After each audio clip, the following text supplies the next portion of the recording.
Welcome to the Big Fat Gay Podcast, where we talk about the things that are weighing on our minds. My name is Michael Willer. I am a chaser, and today I am Charlie Brown. I'm wearing my Charlie Brown t-shirt.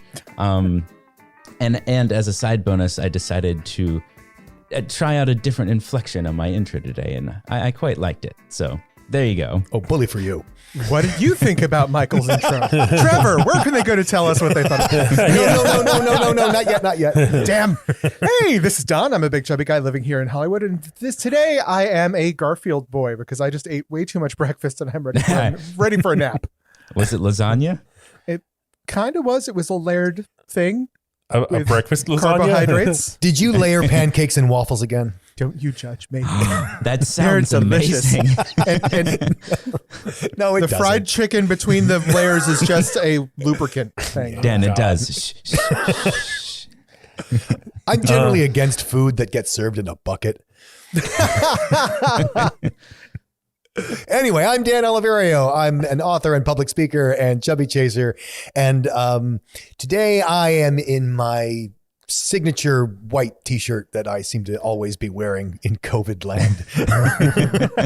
He's really putting the effort in. I have different white t-shirts and I do wash them on occasion. Well, I was going to say, this one's quite shiny and new looking. It's not quite to the Jackson Pollock look you were sporting last week. I'm Trevor Keyson. I'm a super chub, and today I am I'm a Snoopy boy because I've been I've been having some back issues, so I've been laying on my foam roller, aligned with my spine, kind of like Snoopy on that very sharp edge of his doghouse that he lays on. I hadn't thought of that, but that's exactly what you look like on the foam roller. Could I With just his say, nose to the sky. the way you phrase that, I've been laying on the foam roller with my spine. I'm just picturing you like cuddled up and spooning your spine. You know, just the two of you sharing an afternoon. You're not far Trevor's off. taken an amorphous blob-like shape because his spine is no longer supporting him. Yeah, that's basically it. That's COVID land. Guys, it happened. It finally happened. Yeah. Yes. For those of you listening in the far future, and we are part of your anthropology paper, due in 2 hours, you really should have started this much sooner. Oh my God, Jeez, come on. You know there's one listener in the future that's freaking out right now. Like, how did they know? This is the week where we finally waved goodbye to President Trump. Waved goodbye with I our actually foot. flipped him off. Yeah, I didn't say what you used to wave at him. I love did you guys watch the MSNBC stream? Because they played all of this. I don't know if this was the music that they picked or that the music the president picked or whatever. That was the president pick. The music when he was leaving. Are you talking about the inauguration? No, before that, they showed Trump, he did his little goodbye speech and his petty bullshit, and then he walked away to a soundtrack, and it was fucking hilarious. He was waving from the top of the ramp to YMCA. Of course he somehow has become his theme song. I know. Does he not know? Oh, of course he knows. It doesn't matter. It's a great He's pick. still pretending he's so LGBT friendly. No, I think all he gets out of that song and all his followers get out of that song is macho man. It's because one of the pillars of Trump support is toxic masculinity. Well, wouldn't they just play Macho Man if that were the case? Well, no, they do a thing at the rallies where instead of YMCA, they say MAGA. Oh, is that what's going on? Yeah. Oh, okay. But I mean, it's an excellent pick for the inevitable avalanche of Trump biopics that are going to come in. However many years it's too soon. Anything stand out for you guys from the inauguration? I know Lady Gaga. So many things. Lady Gaga singing the national anthem and turning around and singing to the flag that the flag was still there after a riotous insurrection tore down our flag the week before and ran a Trump flag up that pole. I burst into tears.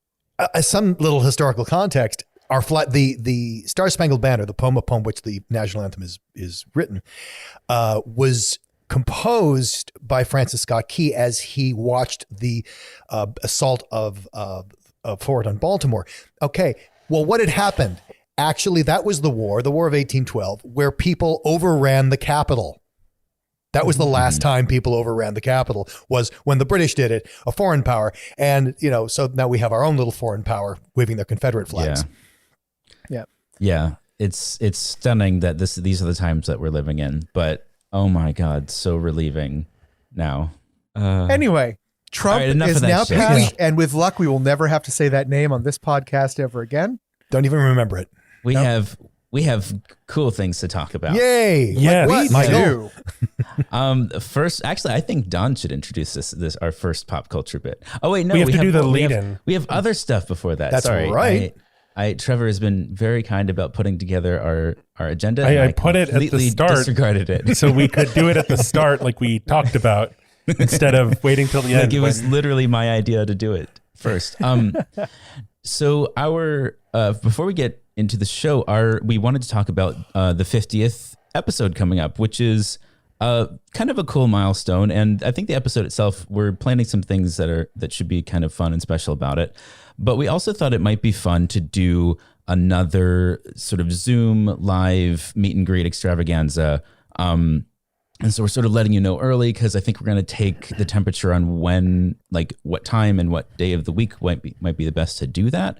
But we kind of just wanted to celebrate with y'all and celebrate a new outlook on life, and just have a reason to be happy and be a community together. That's coming up. We're going to do it the first week in February. That's when our 50th episode will be airing. So, are you asking for people to send in times or something like that, or no? We'll ask people. We'll put something on social media, and I can ask a few people directly that I know missed the last one, and so I want to try and make sure that they're going to be able to make this one if they choose. It's almost Valentine's Day. Maybe you're seeing the trees. Hopefully the trees are already down. Christmas trees. No, the Christmas trees on the curb, and which means hearts. It's time for Valentine's Day. Yes, right. And the pink hearts. But it's Valentine's Day, which means another risque episode where we answer your questions and talk about unspeakable acts. How did I agree to this again? We speak these unspeakable acts. So write us in with a question that you think would make Don blush when giving the answer. Oh, please do. Please do. It's not hard. Don't worry. They're so much fun. God damn it. Yeah. If you have any questions regarding relationships and all of the things that come along with relationships sex, with chubs and chasers. Or, high-necked sweaters and nuns or, fuzzy kittens. That's okay too. I would even go out so far as to say that you can ask us questions too. Oh, that's dangerous. Oh my God. That is but could be so much fun. Oh, Michael, you just opened a door to a world of pain on yourself. That's true. I think most of the questions, Mr. Fan favorite over here. We have discussed this at length. I have the power. I have the power of the edit. Although I am kind of beholden to what makes the show funny, so I usually leave the stuff in anyway. At any rate, we're doing that. We're going to be releasing that episode the second week in February. So in the next couple weeks, if you write us in, we'll have the various places that you can do so. At the end of this episode, you can listen. We'd love to take your questions and make a big, sexy Valentine's episode once again this year. So, from our pop culture bag. Yes. Mm-hmm. Cue the music. We don't have pop culture music. We don't have pop culture music. Why don't we have pop culture music? I don't know. We have music for two other segments at the beginning of the show. Sakes, and the call went Michael. out far and wide for pop culture music. So I saw this article in The Guardian about a all-new boy band from China. I love this so much. Yes, so much. Called the Produce Pandas. I don't know what that China's means, but all singing, all dancing, plus-sized boy band. That's right. That's right. Oh my God. So amazing. We'll have a little link to the article on our sites, but it's these 5 Chinese chubby guys. Now, when I say Chinese chubby guys, I'm not just saying that they're Chinese. I'm saying that they're the Chinese style of chubby, which means they're those guys that can buy the 5X on the rack at Marshall's. That is the Asian sizing. The one that is basically a glove on someone like me. They are not large people. Well, they're not American fat. They're China fat. They're not American fat. They're Chinese fat. Yeah. Which means they're adorable. Like you just kind of want to pinch their little cheeks. They're just so cute. This Pandas? quote from the article is my favorite thing ever. We look just like a group of pandas. Huggable, chubby shape, relaxed, and happy attitude. Yeah. What more do you want in a boy band? I ask you. Honestly, that's right on the Just nose. a boy in general. They have a video there following them around for a little bit and showing some of their music videos. And of all the boy bands I've ever seen pushed, they are easily the most sort of like approachable, like lovely, charming. I already have a crush on one of them. I'm shocked, I say. And goddamn, if they can't dance pretty damn well. When Don sent this, I don't know, sometime between episodes, because time is a flat circle. I saw on Twitter there was a video going around of, I thought, I was like, oh, was that the Produce Pandas? Like, is that what that was? And it was a different group, a dance troupe called the Not Shy Bears, also based out of China, but a separate thing. They're not singing and dancing. They're wow. just dancing. Yes. Not Shy Bears. Not Shy Bears. The Not Shy Bears. They're definitely sort of, I would say Midwest normal. Yes. But also, I mean, it's just, I think any ounce of representation is always a good thing. I'm still a panda man. I'll tell you that right now. I mean, it definitely hammers home why the Asian sizes never work for me. Yes. Yeah. Well, so to that effect, so when Don sent this, I feel like I've maybe mentioned this on the podcast before. A few years ago, I want to say it was like 2014-ish, there was kind of this boom in Japan of the idea of the marshmallow girl, which was basically Japanese body positivity, I think kind of through like the Japanese street fashion lens, which launched a girl J-pop group that was Chubbiness. That was the name, which I sent. I think I don't know if I sent everyone a Chubbiness video. Chubby Miss? Or Chubbiness. Like Chubbiness. No, your name is better, Don, but no, that's not Yes. what they went with. And I was wondering, I'm like, where are the Marshmallow Boys? And apparently the Marshmallow Boys are in China. Yeah. Hiding behind pandas. Yes. But they're adorable. Very worth checking out the article. And who knows, you might find yourself a new addiction. They're very poppy. The songs that they have online are very catchy. Dan, I think I know which one you have a crush on. Yeah, it's probably the same one you have a crush on, Michael. Which one? I'm curious, which one? The fat one. No, he's the guy in the back, and he's kind of shy, and he's very chubby, and he's clean shaven, which I'm a big fan of. I think he's the only one who's clean shaven. I mean, I like all of them because they're within my size range, and it's like Michael said, they're Midwestern normal. Do we have a Fat Watch today? It's Fat Watch 2021. It's flawless transition. Yeah, nailed it.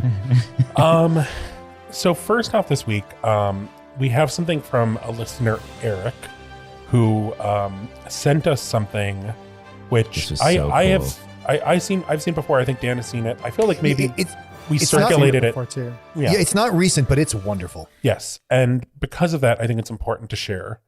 It's called The Fat Joke by Rachel Wiley, and this is via Button Poetry in 2017 had a poetry festival called the Rust Belt Poetry Festival, and this is something she performed. And I think Michael's going to drop in a little clip here.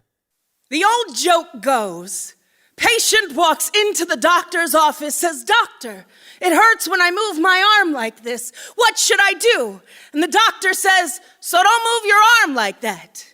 Now, fat girl walks into doctor's office, says, "Doctor, it hurts when I move my arm like this. What should I do?" And the doctor says, "Have you considered weight loss surgery?" Fat girl walks into the doctor for a flu shot and gets a lecture about BMI. Fat girl walks into the doctor's with an earache and gets asked if she's ever eaten a salad. Fat girl walks into the doctor's office with a spider bite, and the doctor obsesses over how low her blood pressure is. Low for such a fat person anyway. Insists on checking it 3 times before he'll believe it. Forgets completely about the mass of purple spider venom that brought her here to begin with. Fat girl walks into the doctor's to ask about antidepressants and gets prescribed exercise instead because obviously her depression is because of her fat, and obviously fat bodies never exercise and stay fat. Fat girl walks into the doctor's office for a standard 3-month follow-up appointment, and the doctor says, "Have you considered that weight loss surgery yet?" So if you want to hear the rest of that, you certainly can go and check it out. It is amazing to hear. It's all of very worth it. It's so powerful and incredibly well performed as well. What else we got going on? This is there was that BuzzFeed article. Yeah. So BuzzFeed, just a little context, just because, I mean, I think this could come out on any time, but BuzzFeed had what they called Body Week 2021, where they were focusing on some material tackling different body-related issues. And they published an article called Couples with Different Body Types Exist.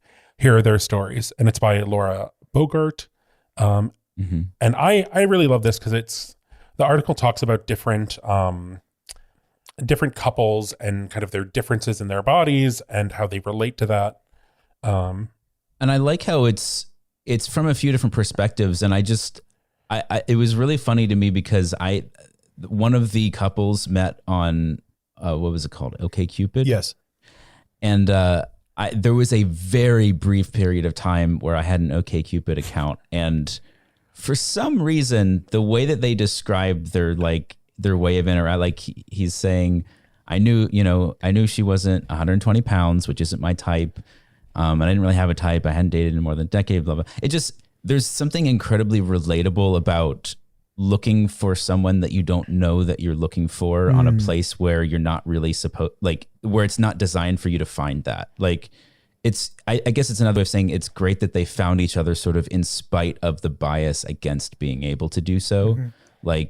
Trying, on a place like that, you're encouraged to hide your weight because it's not something that is a website that's there to embrace. It's a very mainstream website. I noticed on the Facebook dating app, you're not even able to list your weight.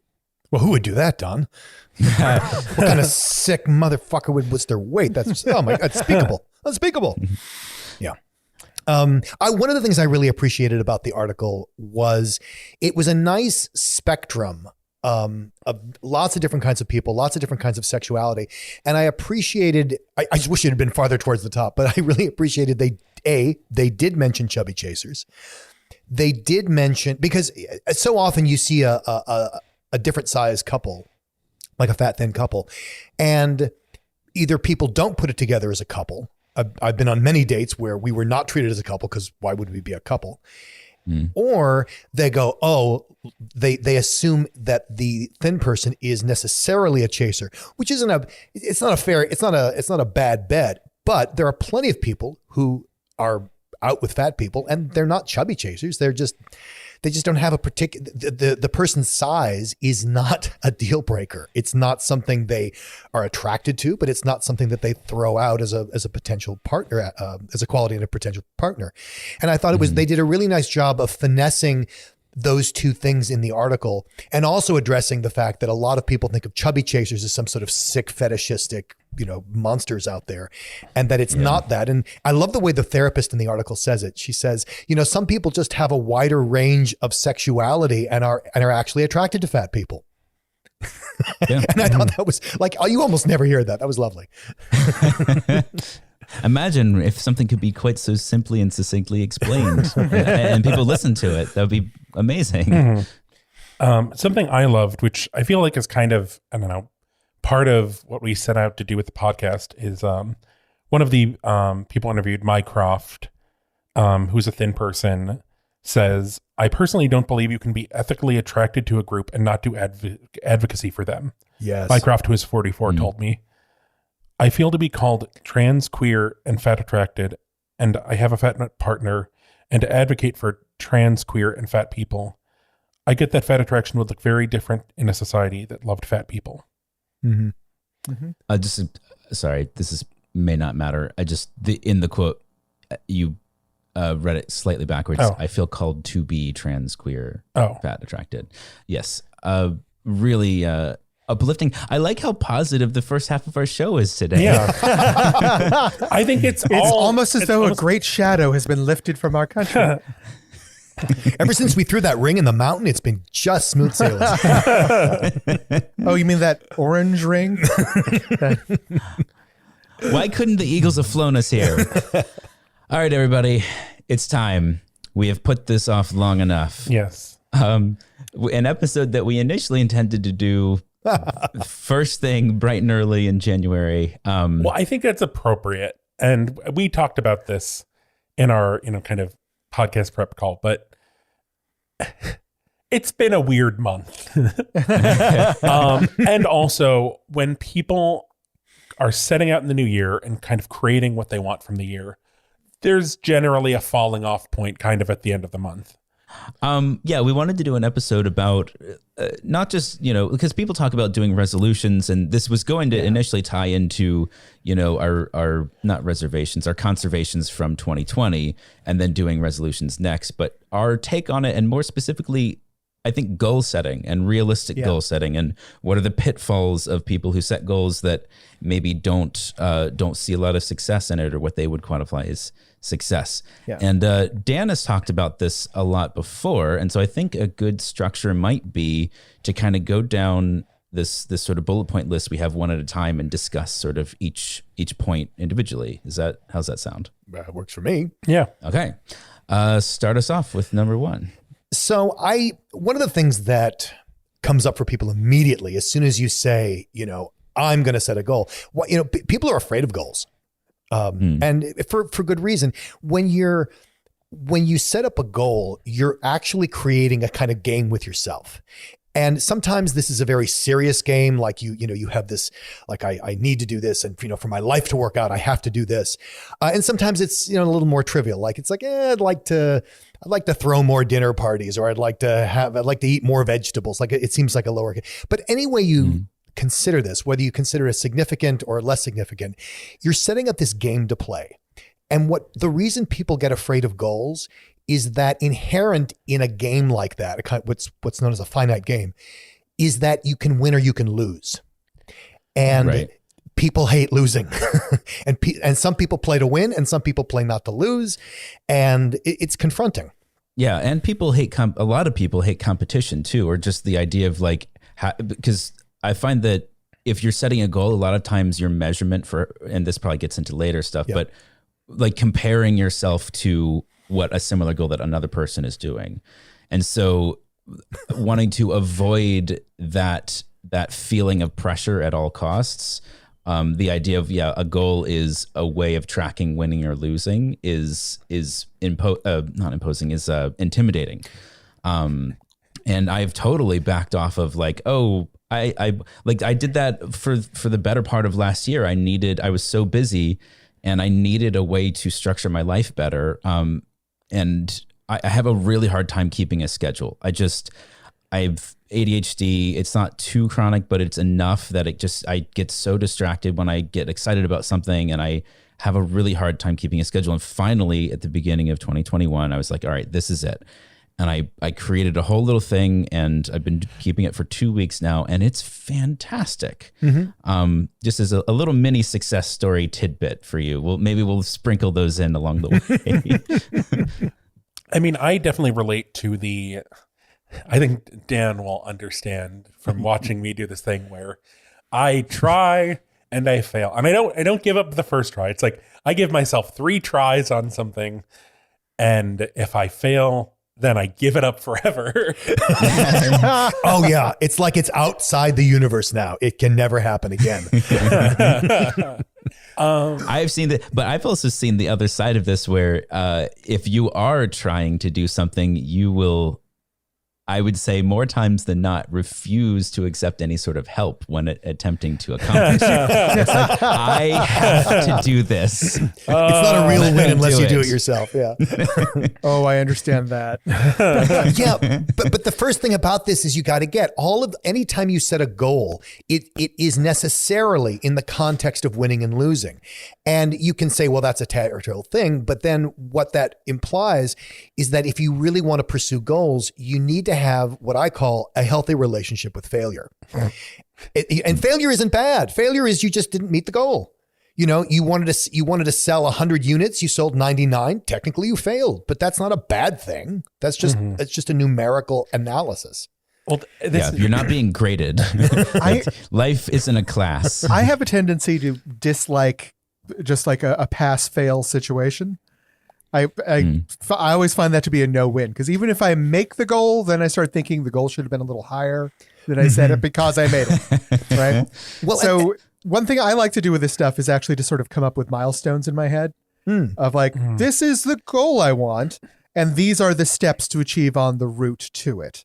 Right. Yeah. You know, and for me, that works, because even if I don't make the final goal, like, I made the first 2 milestones, that's pretty good, you know?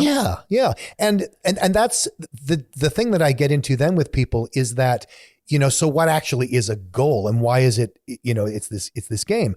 Well, it has to have specific and measurable results. If you don't have, like, if you say, gosh, I want to, you know, when the pandemic lifts, I want to travel more.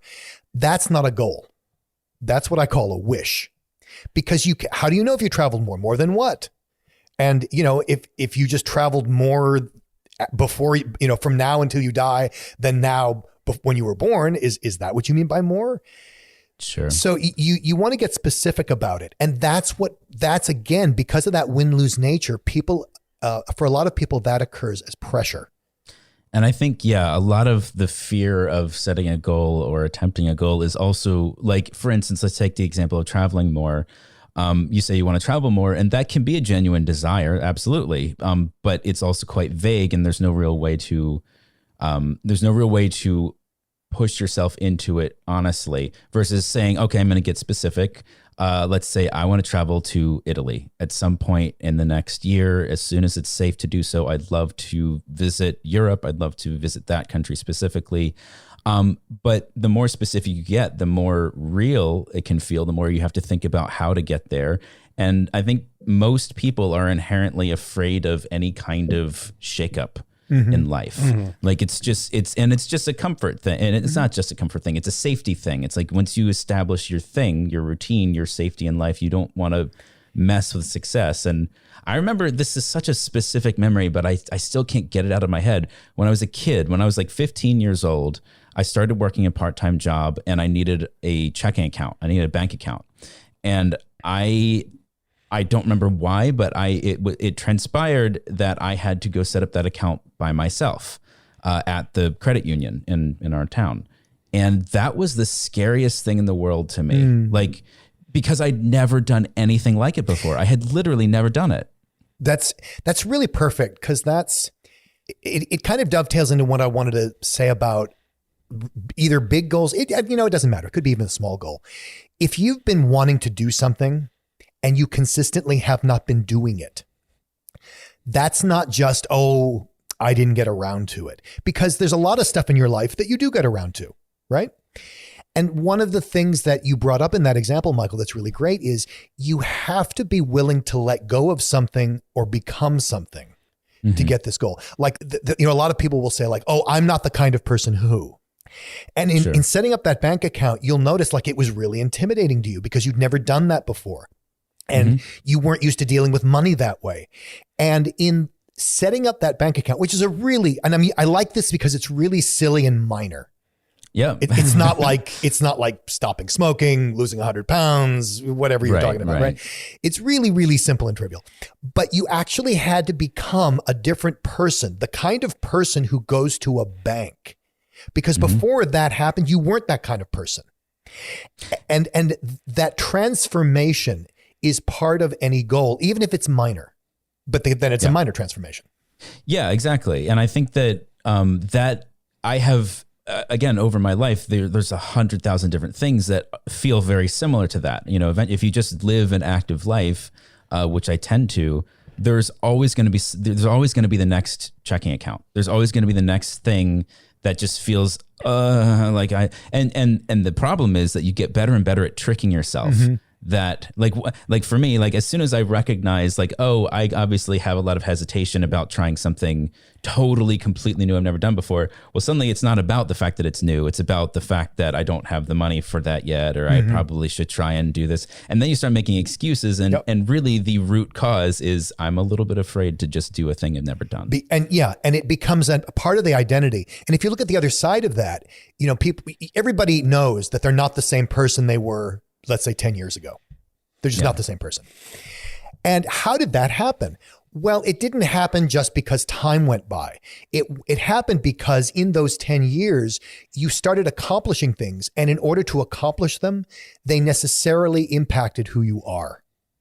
And when you have 10 years of accretion, not only do you not even think about how it happened, it just happened, but also the nature of identity is that you don't even remember that you used to be a different kind of person, not until it's pointed out. Because the identity is designed to be like, the ego is designed to be like this consistency filter. It's designed to keep the world looking like the world always looks. And so you're like, oh, I've always been this way. And only when people like put a finger on it, it's like, oh my God, no, I wasn't always like this. So I'm curious, Trevor, Don, if we were to look back past the filter of your ego into the 10 years ago, what is something that has changed over time that you can like that you were afraid to, that maybe you were afraid to do at the time, or you hadn't tackled before, and now it's just part of who you are, and of course you've always been like that?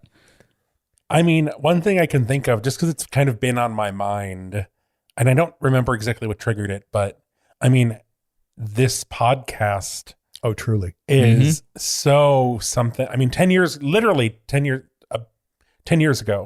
my friend Bree and I wanted to do a fat podcast, and we recorded an episode. And at the time, as it got closer and closer, I was more and more uncomfortable.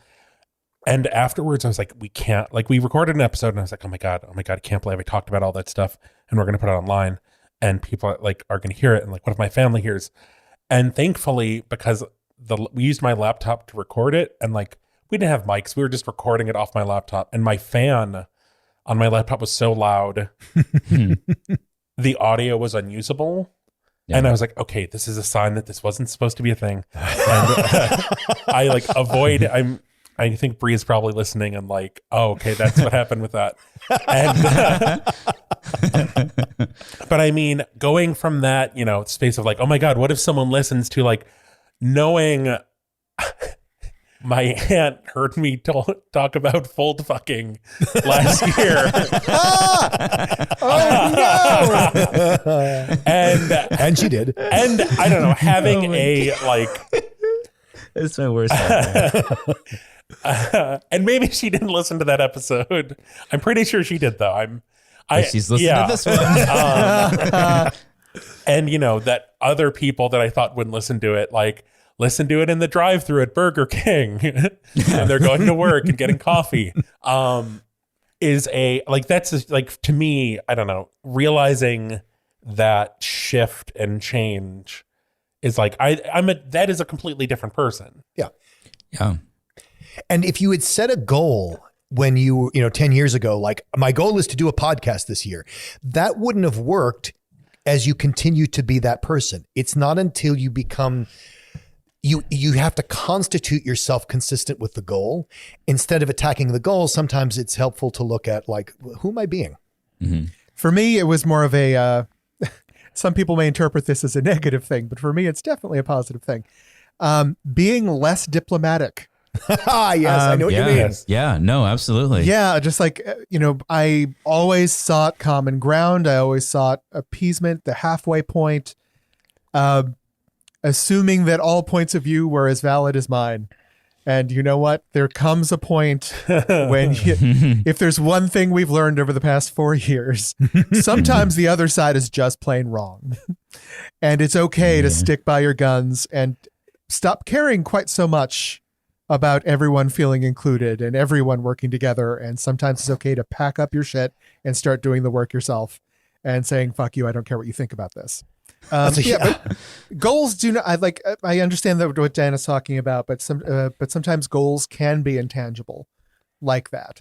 and well, that's not the goal though. It's sort of that's what happens in your life. The goal is always, it has a form, it has a time, and it has a place to occur.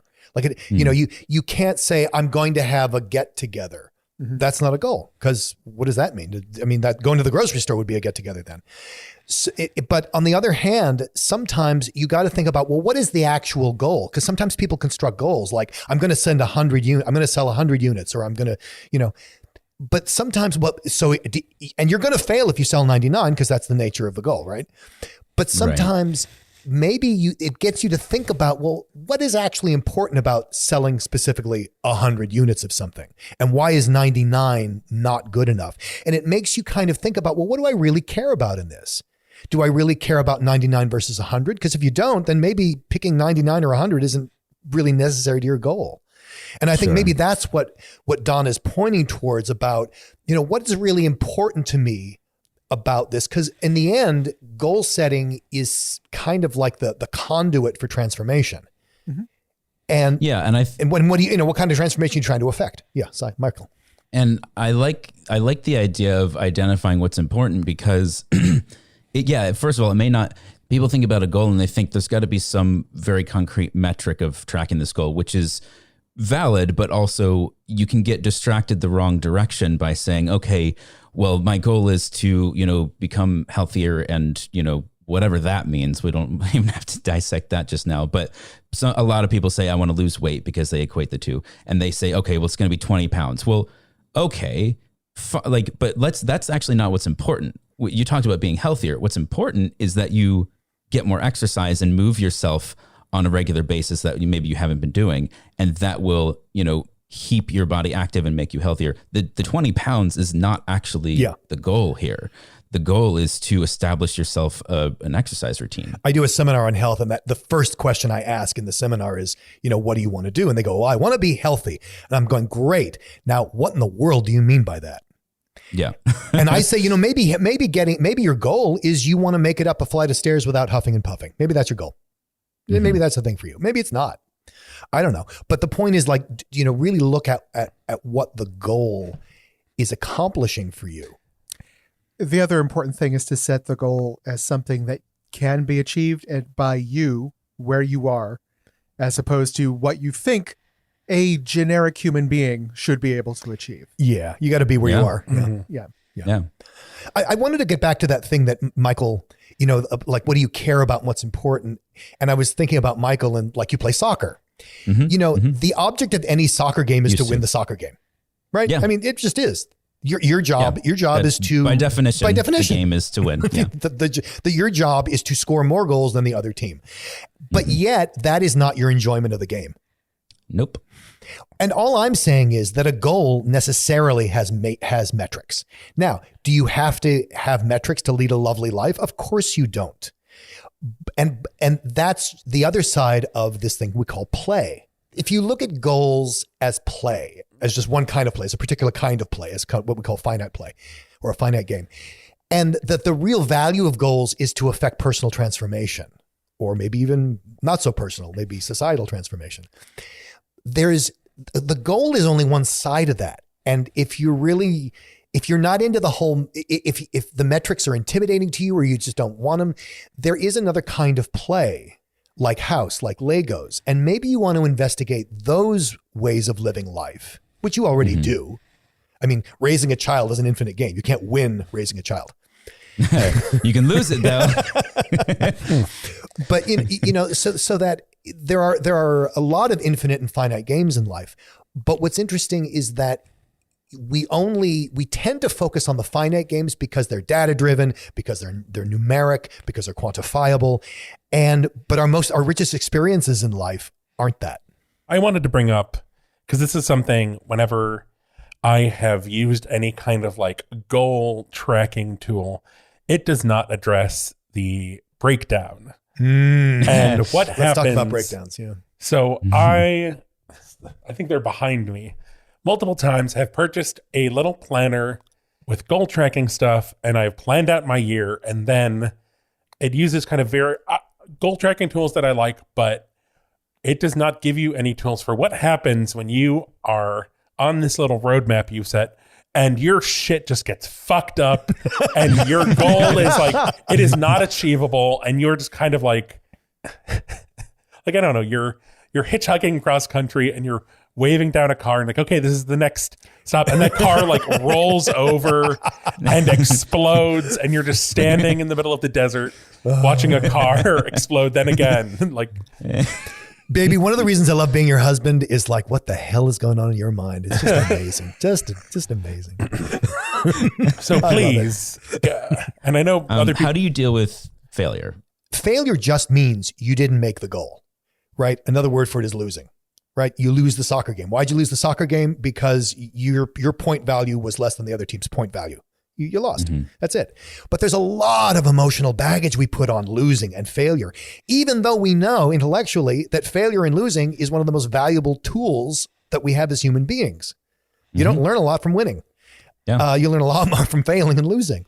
But we're terrified of it, and we have complexes as children about it, and getting the wrong answer, being wrong.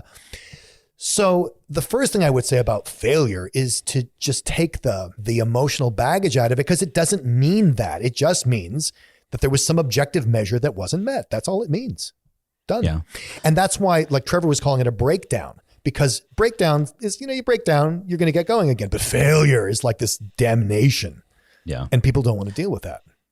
I think it occurred to me that I think part of the idea of attaching a lot of emotional weight and baggage to failing a goal is, we there's a lot of pressure to hold yourself and have your own, value in life, and to be as smart and effective as possible, and to be a contributory member of society, at least in America. There's a lot of pressure to pull yourself up by your bootstraps and be a success. And, so when you feel like you're not that, there's a hit that you take.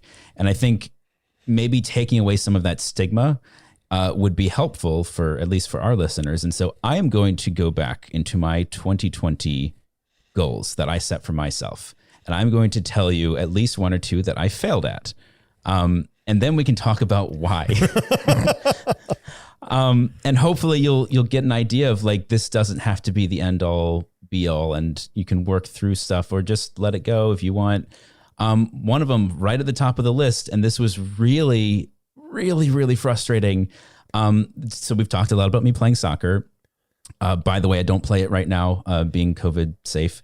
But I had a league. I play pickup games, but I also had a league that I was in, and I started that, was it a year? No, it's 2 years ago. God damn, it's 2 years ago. Okay, sorry. That just blew my mind for a second. So I started, didn't know anyone on the team. We were the worst team in the league, lost every single game, but we loved playing with each other and we had fun. And so the second season I came back and they asked me to be the captain of the team, and we got a little more organized. We got a couple new players and we came in second place. And we had this sort of meteoric rise to one of the most competitive teams in the league. And it was really, really fun.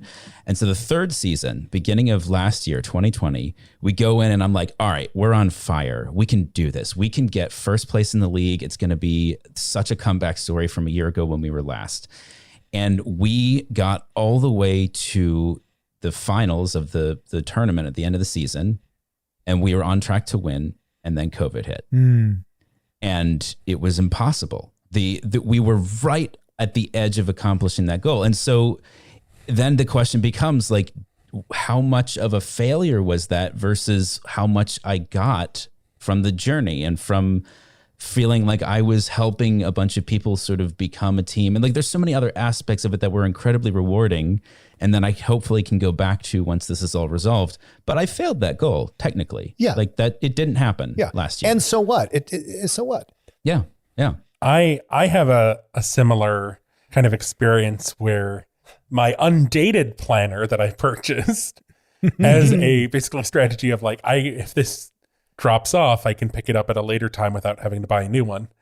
So we launched the podcast last year, and I had been doing a bunch of, I had a good rhythm in summer 2019 of like some writing stuff. I had my New York Times article. I was working on something else, and I was kind of, figuring out my roadmap for 2020. And 2020, I was like, okay, I have some steam. The podcast is going. We had all this travel lined up. I was working on all these I'm like, I can interview this person for the podcast when we're in London, and I can do like fat travel writing stuff because I'd been inspired by my experience with, I don't know, accessible seating in New York in 2019. And then COVID hit, and it's like all of our travel is canceled. All of these events are canceled. The world is canceled. I remember when it all started, you guys were about to go to London. Yeah. I think it was. Yep. We're supposed to be in London in March. Yes. Guess where we weren't. And it was just, I don't know. It's like, kind of like Michael, it is like this, it is impossible. Like these things are no longer possible just kind of because of the circumstances of the world. Well, and I want to address two things that came up in those two stories. One is the nature of failing, needing blame.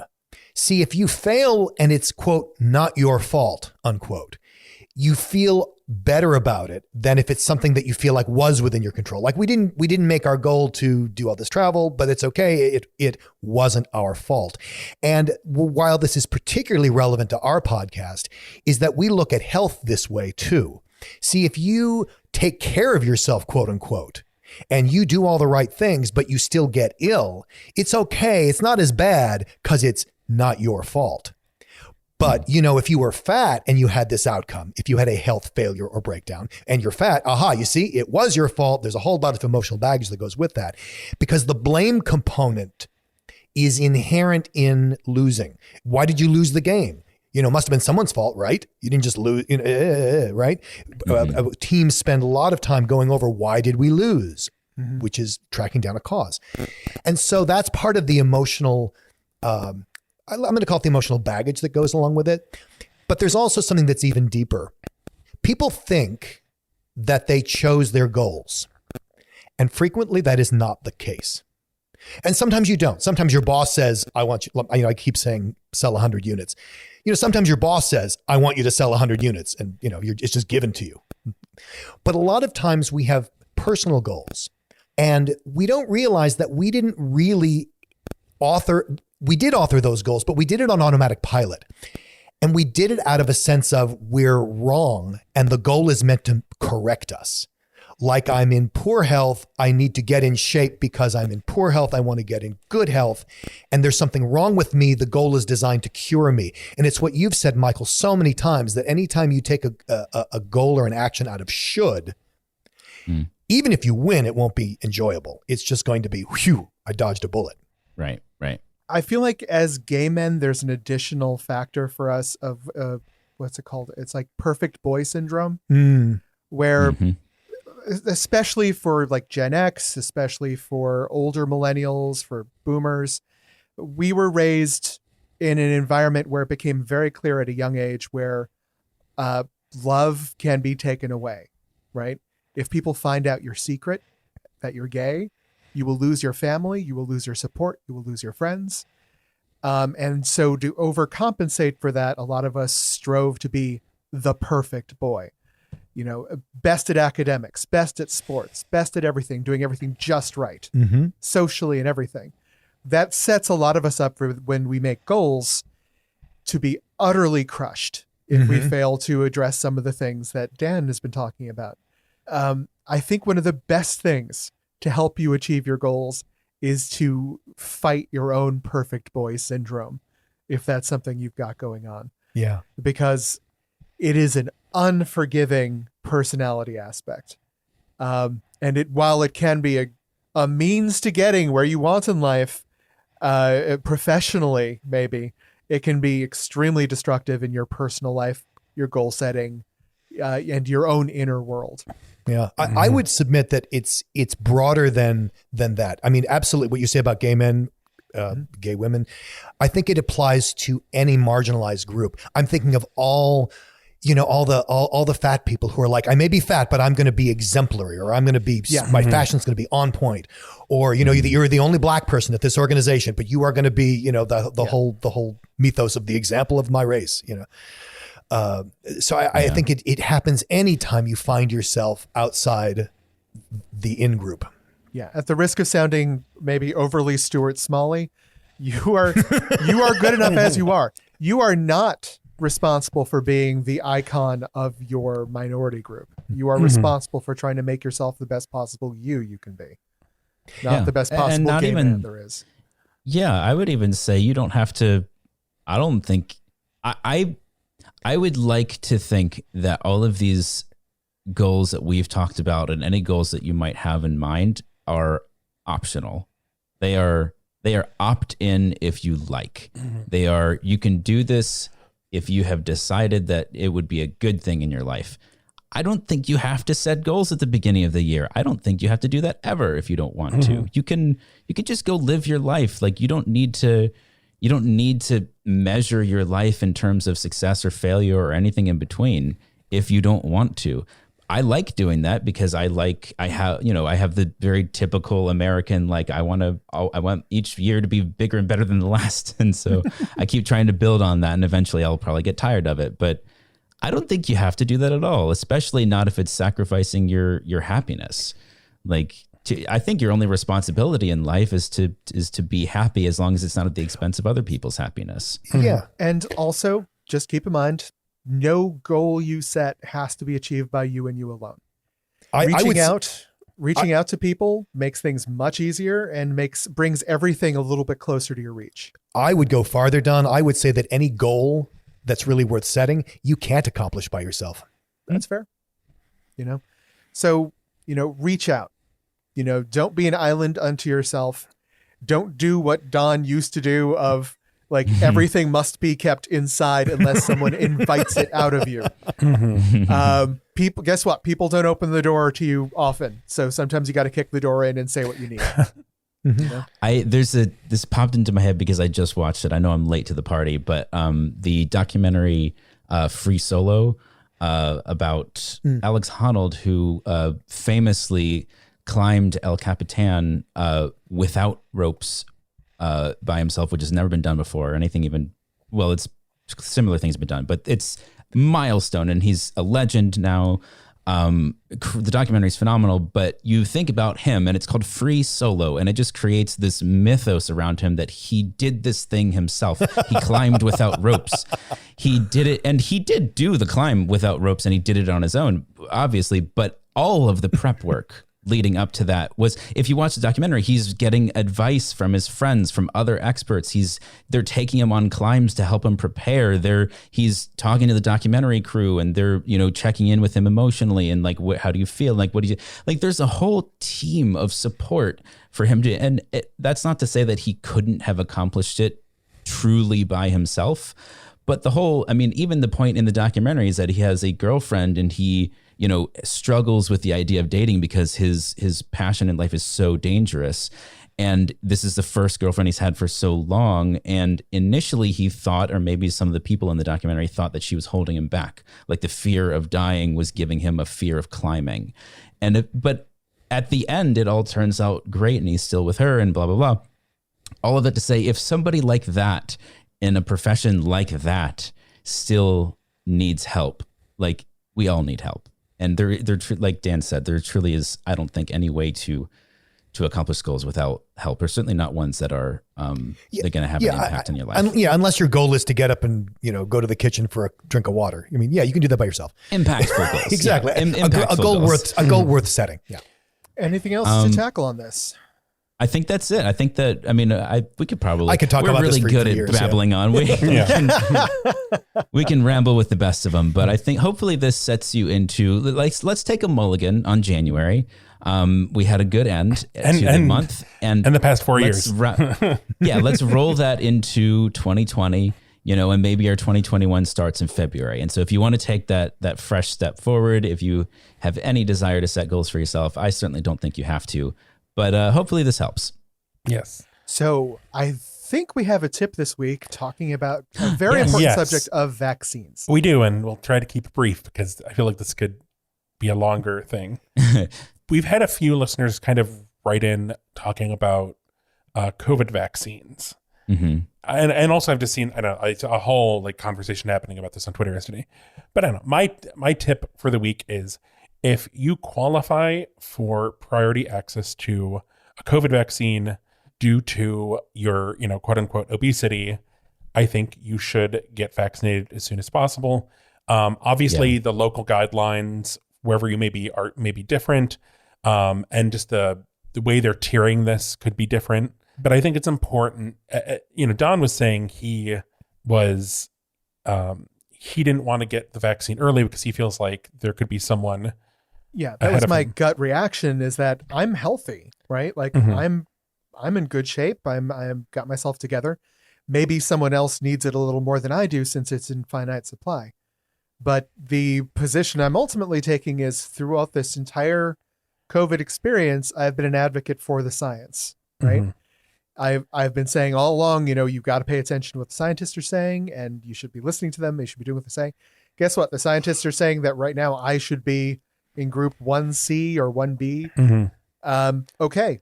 I will be in group 1B or 1C. I will get the vaccine when it's sent to me because I'm going to trust them that it's time that I should do that. Get vaccinated, and then you get to listen to the bit. Yay. What's the bit, Don? What is our bit for this week? What's the bit, Don? So, to celebrate 2021, I thought we would play 21 questions. Oh, my. Okay. That's one more than usual. So this is what we're going to do. I have a specific object that has figured largely into January 2021. Dildo, final answer. And I'm going to give you all up to 20 questions. You can take turns, but as soon as you know what it is, buzz in and take a guess. That will count as one of your guesses. Now, Michael, what I want to do is I want you to, I'm going to say at the end of everything what the item is. And then when you re-edit this, move that to the front so the audience knows what you guys are looking for as you ask these questions. So okay.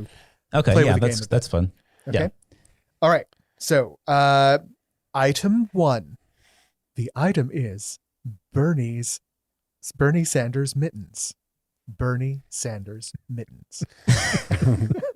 All right. See how long it takes them. You watched way too much Password as a child. I was hoping he's going to do the password voice. You may start asking questions now. Oh. Is it something you can hold in your hand? Yes. Is it a tool? Is its function to accomplish another function? No. Okay. Is it edible? No. Is it rigid or pliable? Sorry, is it rigid? No. Okay. Is it pliable? Yes. Did you just want to waste a question, whoever? Was you trying to get to the end faster?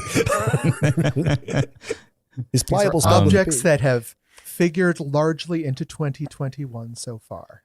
Is it electronic? No. Okay. Is it organically found in nature? Yes. Okay. Does it have a pleasant aroma? Most likely, no. I have a follow-up question that Michael is curious about the answer to, but is not worth asking. You can ask the question. I won't answer if you like. Ooh. Does it come in a pair? It does. Is it? Oh, I think I know. Trevor. Is it mittens? It is. It is Bernie Sanders mittens. Oh my God. It's been everywhere recently. Oh my God, for no good reason. Oh, they're adorable. No. Him all bundled up with his little manila envelope with the mittens. Congratulations. Yay. That is a very decent score. You should be very proud of yourselves. Between the three of us. What did you think of our score? How long were you screaming into your steering wheel while you got the answer, but we didn't? Yeah. Let us know. We're on Twitter and Instagram as @BigFatGayPod. We're on Facebook as the Big Fat Gay Podcast. Leave us 5 stars there. Leave us 5 stars or a review on Apple. Michael said Stitcher doesn't do reviews anymore, so that's check us out there too, though. See all the articles we talked about on our website, www.bigfatgaypod.com. Maybe you're pinning your big bird brooch on while you are going out to achieve your new goals that you set after listening to this. Ooh. Yeah. And the door gets And blown it in, carries you. and it's Don, and he's not Mr. Nice Boy anymore. So Look out. Why did Don sound weird this episode?